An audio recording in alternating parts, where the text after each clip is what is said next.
this is a chapter that, based on my experience last summer,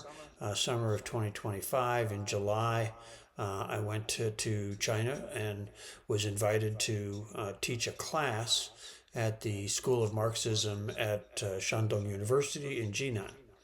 And it was a really great experience. And when I returned, I wanted to write it up and have something to say about it because I wanted to share my experience and some thoughts that I had as a result of that. That's the origins of this particular chapter. So, back in 2016, I had been in China teaching in a history program at a different university in Hebei province. And I had been struck by the fact that these were master's students in history, and yet it became clear very quickly that they had a relatively minimal actual engagement with the writings of Marx and Engels or Lenin and like that. They knew about these things, they had read sort of abstracts of them, but in terms of actually having read things, even so basic a text as the manifesto, they were pretty much not, they didn't really have that experience. And I found that to be a little troubling because here these were young people, master's students in history in China, where one would think that having a more profound engagement with the classics of Marxism and what Marx had to say about history and historical writing and research and all that would have been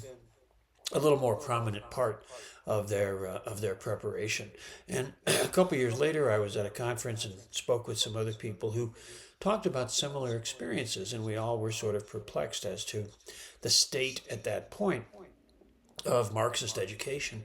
in Chinese universities and indeed in Chinese society as a whole. Interestingly enough, when I went to Shandong this summer, I found that the students were in a very different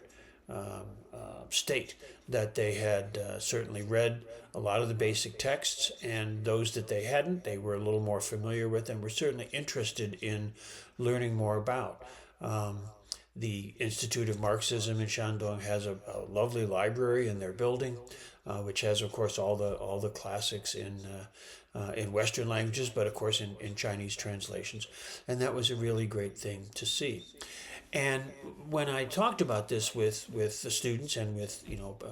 colleagues there, of course, what became apparent, and I kind of knew about this, but